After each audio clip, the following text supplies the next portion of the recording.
Want to be cool. Okay, so it's not always about being harsh. It's also about being cool.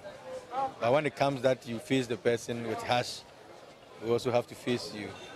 And it's about making it harsh, we'll make it harsh. Making it hot, make it cool as well. Okay, now before I let you go, there's a number of videos that I watch. I think the last or two, or up to now, that you said what was confronting the party, the NDC, up to 2024.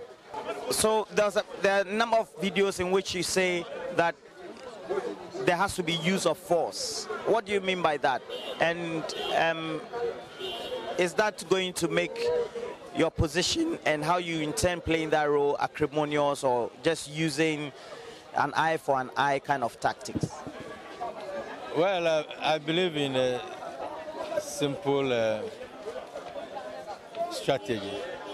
Speak the language your opponent understands and will communicate with you. That's the strategy I have. So whichever language you are speaking, I want to speak the same language with you, so that we all come to the same level playing field. Then we can move forward. What language is that? Well, any language you speak, I'll be ready to speak the same language with you. Boot for boot. Yeah, I really didn't understand what Yami was. Any language you speak, it's like some mosaic strategy. No, me, I understood the language. Yeah. I understood what he said. This one is from Bernard Mona. Says, Roland, let Issa Husseini appreciate that the beret is emblematic. I like that. This is from Bernard Mona, former chair. Every day when he wears that, he says, let Husseini Issa appreciate that the beret is emblematic of non-conformism. It is worn by people who create, commit, liberate, and his liberate is in capitals, and resist. Yes. With the capture of our nation by Kufuor and his kinsmen, the wearing of red beret in it is more justified. Every liberator must join the wearing of beret. Bernard Mona. Chief Bernard Mona. This one is from Freeman Na Ejioji. Is a communication officer for the NDC in the Sege constituency. He says, we are in for victory. This is a sign to the MPP, and tell the Honorable Husseini in the studio that he should be having shudders in the spine as at now. I'm not too sure that he's afraid. Honorable Husseini. Afraid of what? Okay. But there's every indication that you look at the area of people, Fifikwete and all that, that it's going to be a boot-for-boot campaign. 2024. Oh, I don't think the NDC has put anybody in office that we don't know. Okay. There is no new face in there. It's not the party chairman who we have known worked with, beating on occasions, and I don't see anything about the chairman that will scare us. Not even about the vice, is well being it Azoka or Sharia. They are no strangers to us. Talk of the general secretary, Fifi. I mean, I know Fifi. I mean, fairly good.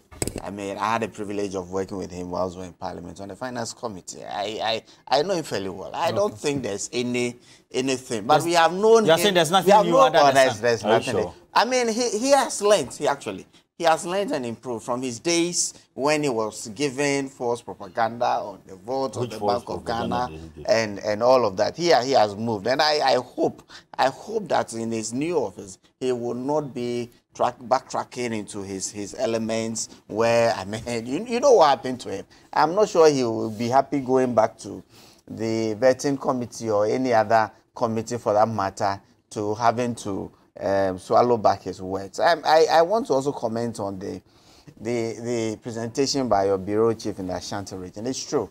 The Ashanti region is a place where we know when the NDC does well, they do win elections. Yeah, New Edubiase. Yes, he should also know that prior to 2016, we had never won that seat, but we were able to win in 2016, and then we lost in 2020. These things will happen. I lost for the first time in 2020. We won Hohoi.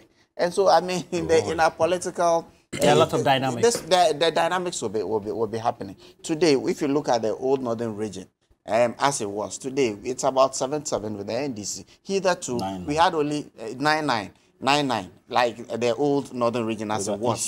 Hitherto, it was like 2 or 3 for us, and the rest for the NDC. So these dynamics will be changing as we move on. I mean, this whole program is being hinged on that. I understand why we should be discussing the NDC elections, but I don't think that there's anything to worry about. And there's anything to worry about. There's anything to actually spend time on this morning, looking at the array of executives. You think there's much ado about nothing? They are no strangers. And what are they? You think editorially we chose the wrong content? We saw Akamba. Akamba as national organizer. We saw him. And what difference is Yamin bringing on board?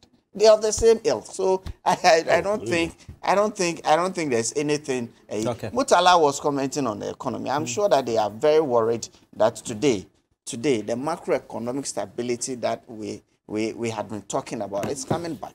I'm sure he's worried about where the currency is today.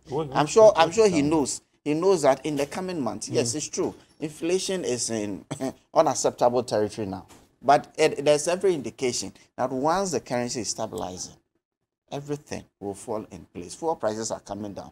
This morning, you walk out of your house, you know that you are going to pay lower for fuels. And if we expect that it's going to affect food prices and all of that. You know, one of the drivers of our inflation is food inflation. And if we are able to bring that down, like the president is saying, it is time for us to also ask traders. It's time for us to appeal to their conscience, to look at the exchange rate. It's time for us to appeal to them, to look at the cost of fuel, to bring down prices. Yeah, I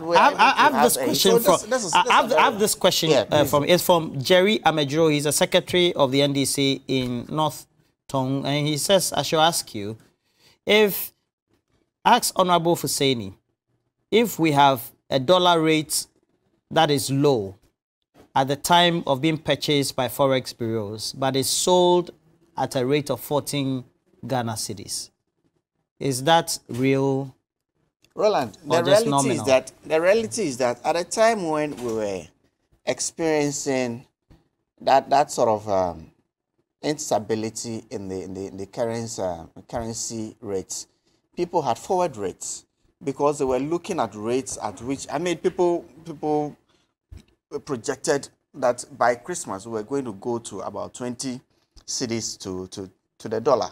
That was a projection. So now, when there's every indication that $20 that you 20 cedis that nobody projected that. Who? If now there's every indication that your projected 20 cedis to the dollar, it is not going to be what we are going to experience the next month, 2 or 3, when you are going to sell your merchant. There's no basis at all to stick to that projection that you did. There's no basis now. Now, where's the dollar? The dollar is selling at around 8 cedis. That's not so true. we should be real. It's not 8. So we should be real. But it's not 8. We should be real.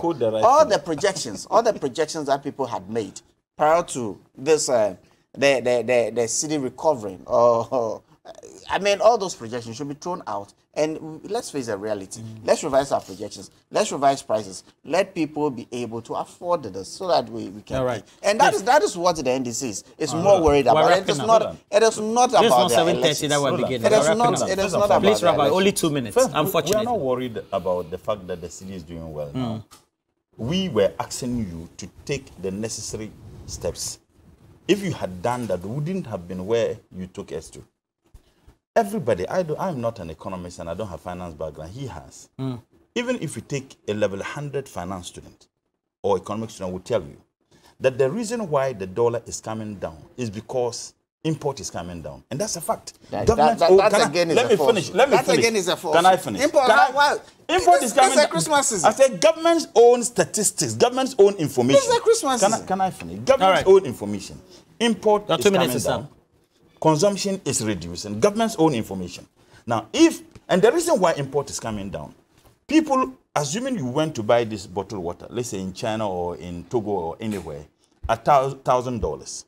You brought in the water to sell, and your city lost its value disastrously as they did, if you sell the water, you can no longer go and buy it the same quantity of water. That is why I was Can I talking finish? about Can the I finish? projected Can I exit. finish? Can I finish? When in actual fact, the price of the water hasn't changed from where you are buying, it's still $1,000. So what importers decided to do, now having sold, then we're not going to buy, because if you go, you can't buy the same quantity you would have bought because your city lost its value. So people decided that then we won't buy. Now, when people are not importing, the demand for forex certainly will reduce. And when the demand for forex reduces, the value of the dollar goes down and the value of your currency goes up. It's a simple, basic economics. You don't need an economist to tell you this. Oh. That is, you don't need. But you need to understand the basics. The ordinary man, people who sell in the market, they do real economics. So I'm saying that the reason why, can I finish? Don't explain to me. If I was going to tell you that we have made more dollars available. Oh, can I finish? I'm going to tell you that people are more confident going forward. It's not about confidence. So they are not going to speculate on the currency. So Roland, you see, when you were talking, I'm just explaining. Because I want the two of you. It is very clear that he doesn't want me to talk. It is very clear. So the reason why the dollar is down is because import has actually reduced. That's one. Import has reduced. People are not buying. Consumption, demand has actually reduced. And the moment demand reduces and import reduces, the standard of living of people will reduce. Why is it that inflation? Why is it that inflation is going up? Why is it that unemployment is increasing? Because once import reduces, productivity reduces, job creation will reduce. You don't need economists or finance person to tell you that. Basic economics. I'm not an economist. I'm not a finance person. But I appreciate this basic economics. So let's go to Evans. Please mute their mics. Mute their mics. When the demand for dollar is down, mute their mics. When the demand Evans. dollars from where? Evans Inkom. From where? Not too long. Yeah, really. We had to Now, we had a Are you saying based on what you see, what you observe on Saturday, you tell who? You are not in parliament, so you don't have the info. I have the what lies ahead for the NDC and MPP? I mean, the two main parties, they've occupied the executive positions since 1992. Based on what you've seen of the outcomes of their national executive elections, what lies ahead for the two of the main parties, NDC, MPP, prior to 2024, in terms of what they should do, what the feedback or sentiments are from the ordinary Ghanaian, the ordinary voter? Well, so let me start with the MPP, which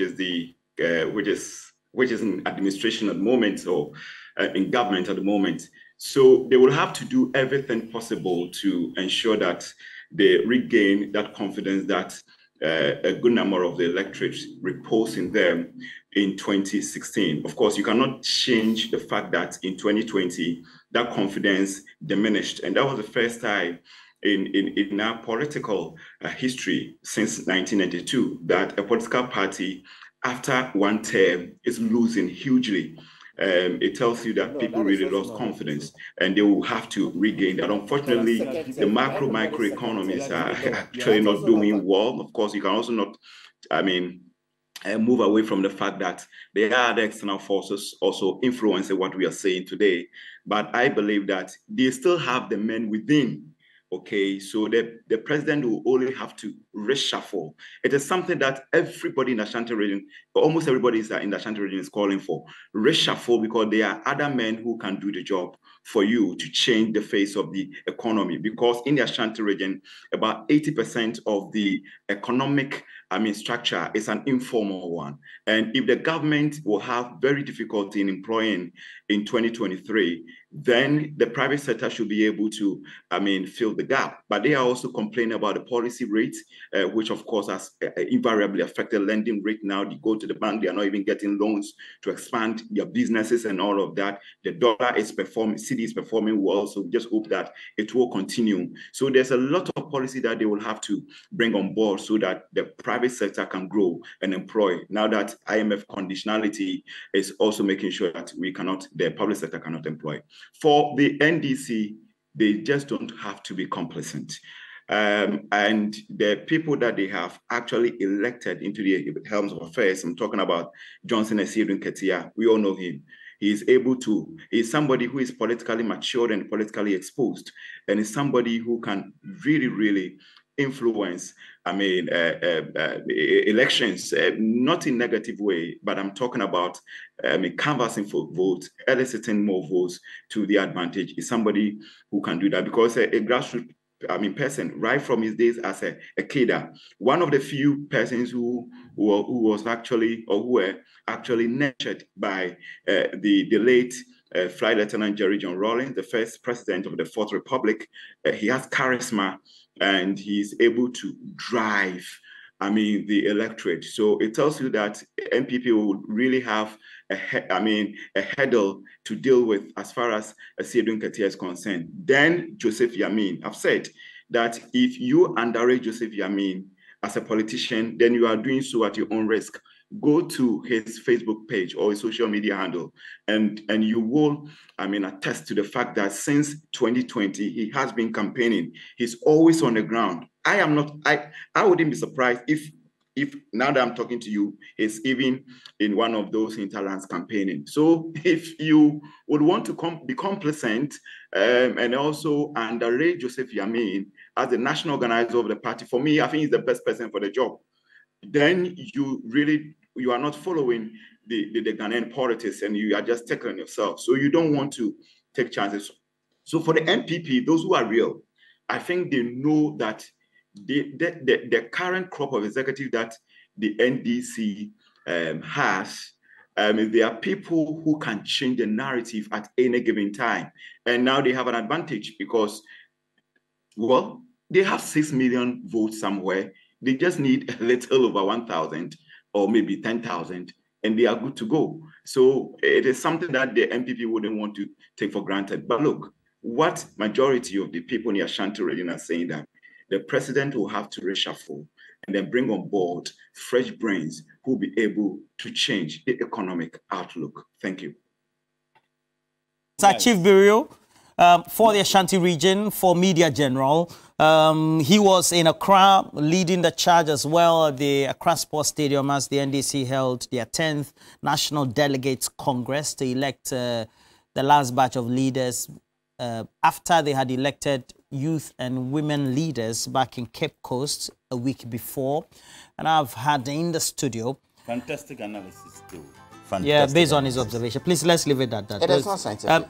Oh, a lot of things to say that. What is scientific? What please, is please, science? please. There's no analysis. Chemicals to, he just made an observation. Yeah, so When you say it's not scientific, what is science? Fuseni Isa. Must you bring chemicals and, machines? Inusa Fuseni. It is not scientific. Inusa Fuseni. Those are his Inusa observations. Fuseni. And there are a lot of Fuseni Isa is a former member of parliament for Kaikwe North. And then also right here in the studio is Ibrahim Mutala Muhammad, member of parliament for Tamale Central, helping us with the discussions. And I have, this is from Aziz Donla Wa, says the elections on Saturday was a clear indication of the NDC's readiness to rescue political paths in 2024. And it says, rest in peace to A.U. Farouk, Aziz Donla Wa West. And then also Joshua. So we have Joshua. So Joshua Azanik also giving us a message saying that it is important that everything is put into perspective regarding that election. It is relative, but the MPP and NDC will go for it for 2024. And then we have a couple of messages as well. And again, it's a birthday of KKD, the finest, and then the wife of Eduji Tamaklo. It says Eduji Tamaklo is celebrating the birthday, known in private life as Dinah Ajua Konama Brimpong. Happy birthday to you, madam. We're taking a break. We'll be right back right here on New Day.